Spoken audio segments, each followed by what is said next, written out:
Dr. Kirby Hotchner discovered another solar system with his satellite imaging. Why don't we try to take a look at it using Richard's telescope? Telescopes are used to see things that are very far away. They work by magnifying objects so that the human eye can see them. Dr. Kirby Hotchner discovered this solar system earlier. It might be a better idea to look at it through the satellite. Satellites are man-made objects placed into orbit. They can be used to observe space. That's better. Now let's identify this solar system. We'll start with the red giant in the middle. It's named Trish, after the Egyptian goddess of Trish-like fish. Red giants are very large stars of high luminosity and low surface temperature. Red giants are thought to be in a late stage of evolution when no hydrogen remains in the core to fuel nuclear fusion. A red giant is a stage in a star's life before contracting and cooling and becoming a white dwarf. A red giant can stay as a red giant for 1 billion years. So, how does the star life cycle work? A star will start out being formed in the nebula. A nebula is a place in space that is very large and made up of gas and dust, not to be confused with Meena from Sing, who is also very large and made up of gas. Protostars then occur when gravity makes the already dense region more compact. When the core of a protostar reaches 10 million degrees Celsius, the protostar ignites because nuclear fusion begins. The protostar now becomes an actual star. A star in its first stage is called a main sequence star.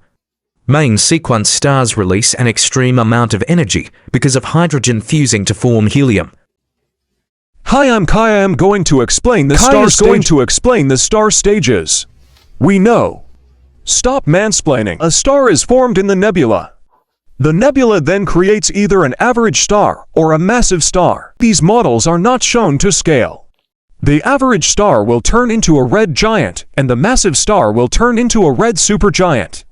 The red giant will turn into a planetary nebula, and the red supergiant will turn into a supernova. Finally, the planetary nebula will turn into a white dwarf, and the supernova will either turn into a neutron star or a black hole, so they can shine. Stars are able to impact planets by the amount of light that they can shine. The bigger the star is, the more luminous it will be, which can affect the temperature and light on planets. Stars are also... Okay, now that Kai is done talking, let's take a look at our other celestial bodies. Next is our Jovian planet, Meena. Planet Meena is made of hot gases and methane. It is also full of storms due to the constantly moving gases. Maybe slow down on the lactose Meena. Planet Meena cannot support life because Jovian planets are made of gas, meaning there is no way for life to survive. Meena is located farthest from the red giant, Trish, making Meena the coldest planet in our solar system. It also has the longest orbit in relation to the others in our system, because of planet Meena's positioning in relation to the red giant Trish. Next is our terrestrial planet, Lynn. It is named after the goddess of Usnavi. Unlike planet Meena, which is a Jovian, a terrestrial planet like Lynn could support life under the right circumstances. However, there is no life on planet Lynn. Planet Lynn is located extremely close to the red giant Trish, meaning the temperature is extremely high. Planet Lynn also has a faster orbit in comparison to the other planets, such as Meena and Dill, because it is closer to Trish. Next is our other Jovian planet, Dill.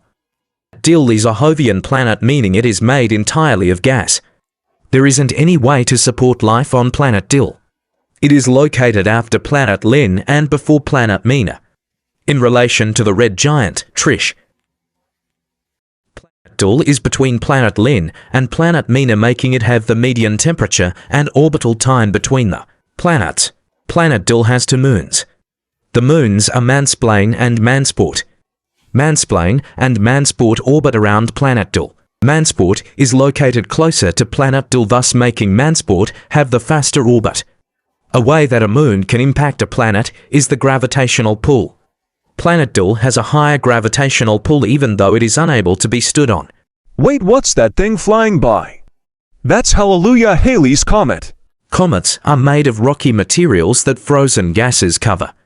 Hallelujah Halley's Comet has an elliptical orbit, meaning it orbits in an oval shape. Comets will usually have a tail that faces away from the sun. Let's also talk about this asteroid. It's called Plastic Asteroid.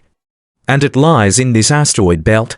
This asteroid has an eccentric orbit and an irregular shape. Let's look at our dwarf planets. Vald longa met incommodum nomen.